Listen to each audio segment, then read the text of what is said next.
Andrei Sarazov committed to Texas Tech in mid-January and then enrolled second semester. He's from Russia, and at 18 years old, he's made the quick transition to college life in the States. I think that's how you build the trust. And when you have a coach that wants to win and is pushing you to win, and then you see the results, that's when you see it all come together, and I think that's what Chris Beard brings. Beard's 3 daughters all travel in a pack. You'll find them in the stands, sitting in on press conferences or on the fireside chats. I don't think they would have brought him back into that game if they thought there was any chance he wouldn't play Monday night. And I think you're a grad transfer. This is the biggest stage you've ever been on, and you're going to finish your season on that court. Regardless, it's not going to be easy for him, I'm guessing, but I think we'll see him out there. He says he had nerves at that moment, but They weren't the nerves of like, oh my gosh, I'm not going to make it. He had the nerves of, oh my gosh, I have the moment to win this game right now and go to the national championship. He's seen how this program has united families, like flying in Brandon Francis's mom and the Moretti family making it to the NCAA tournament. If Jarrett Culver is taken higher than 5th, he will be the highest drafted Red Raider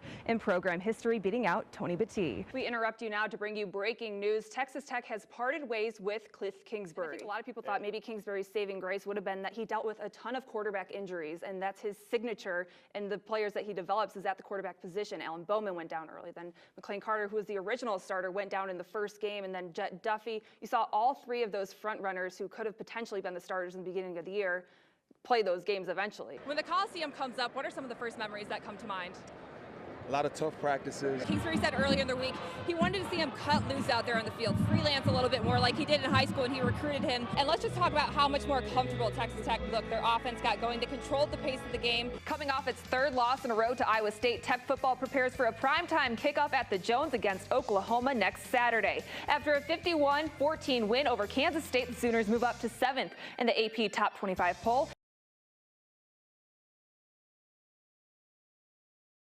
It just kind of runs full circle because you see the inside and you see the outside, so you kind of have the best of both worlds. Ronald Ross played for Tech from 2001 to 2005. Daryl Dora from 03 to 2007. In 2005, they were both on the Sweet 16 team. This year, they enjoyed the ride to the final Monday of the season. I'm happy for these guys. You know, it's a very big deal that they get to play on the last Monday. It was always a dream of mine. I get to witness it, and it's fun. Both took their careers overseas before coming back to where their careers started. They recruited me, you know, so we go way back, and we always kept in contact. It happened to be a blessing in disguise that he got the job at Tech, and I was finishing my degree that I didn't finish before I left. So, I mean, it was kind of a lucky draw that I got to be at Tech. All GAs work odd hours for Coach Beard, but put in a lot of time with the players too.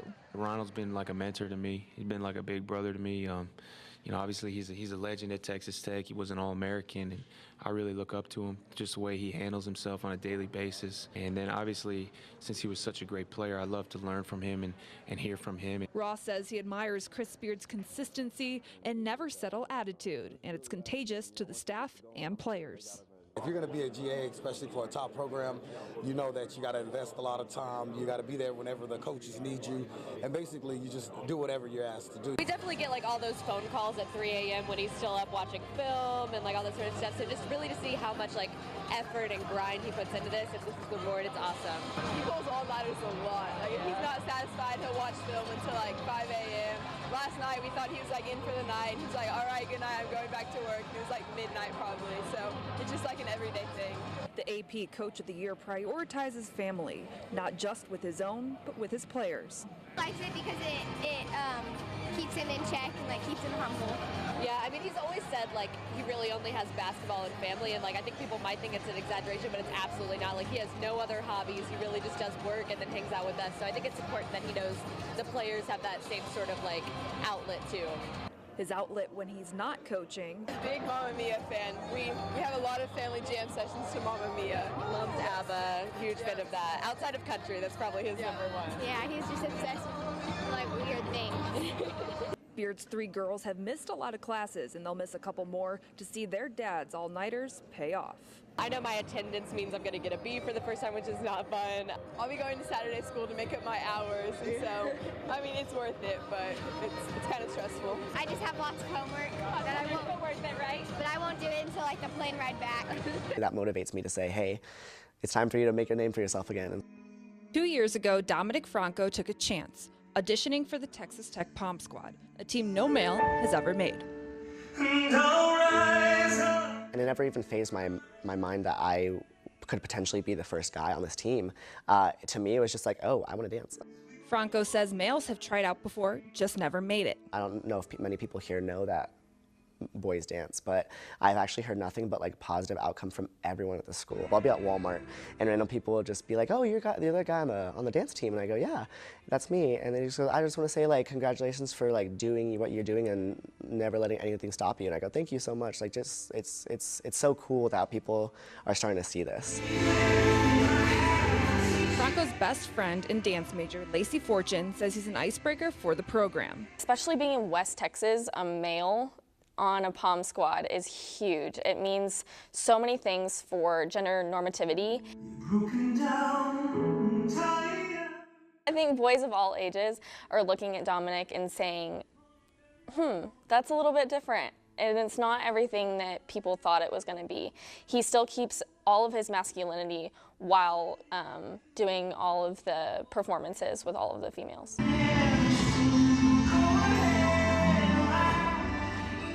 Franco joined the Pom Squad in 2016, a team with one goal. To leave a national championship team behind us. 3 national titles later, Franco will once again reinvent himself in Los Angeles. Do I have a plan? I feel my gut instincts is telling me to say just let it happen and things will play out as it'll play out if you just chase whatever you want. 26 female dancers make up the newest Pom Squad, but Franco is confident there'll be a guy on the team once again. Wherever you are out there, I'm so beyond proud of you, and even though we may not know each other, will always be your #1 fan.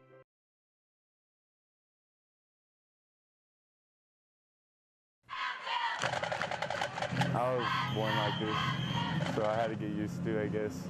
First it was a shock and I thought, oh wow, how am I going to handle this? Roman Arenovar was born without that right hand, and to this day, doctors and his family don't know why. They just thought maybe his arm had gotten caught in the umbilical cord, but they really never gave us any specifics of what had happened. But what could have held a kid back was fuel to his fire. Roman's mom, Mary Arenovar, started getting him involved in sports when he was 5 years old. I just kind of went along seeing what he liked, and if he wanted to try something, I let him, and I didn't stand in his way. Trying football, baseball, basketball, and soccer. The first 2, the ones to stick. I had to get used to it, but in the long run, it'll get pretty easy. 2 years ago, the Arenovars moved from Welch to Brownfield, transitioning from 6-man to 11-man, and from being a second-string player to playing an integral role on the field. Going into it, I thought, I'm not sure if I want a kid with one hand playing center for me. I said, we'll find somewhere for him to play. And, you know, when he was getting second-string reps, every snap was perfect. Boom, boom, boom, no problems. Well, I was like, let's give him a chance. He don't hold me to different standards or anything, so I feel great about it. I love it. Head coach Dwayne Tolliver says he doesn't need to be treated differently. He says Roman has some of the best footwork on the team. I'll take him any day. And if you travel 2,000 miles northwest, you'll find who Roman draws his inspiration from. Seattle Seahawks linebacker Shaquem Griffin is the first one-handed football player to be drafted in the NFL. He's a reminder to Arenovar that having one hand doesn't make you any less of a person or a player. One day I'd love to make it there like him, and just kids look up to me like him. He sees them and he's like, okay, if they can do this, I can too. If he can look to Shaquem Griffin for inspiration, that's amazing. Heck, I'm inspired by him.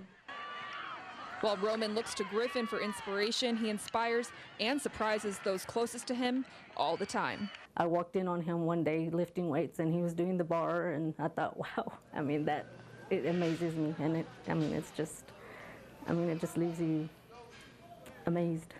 Just watching him in there, you know, we lived, and it's not like he wants any special treatment. He does whatever needs to be done, you know, and if he can't do it, he doesn't do it, but he always tries. We're like, okay, let's see if we can do it like he does, and we can't. And you stop and think, you know, how does he do it? The answer from Roman is easy.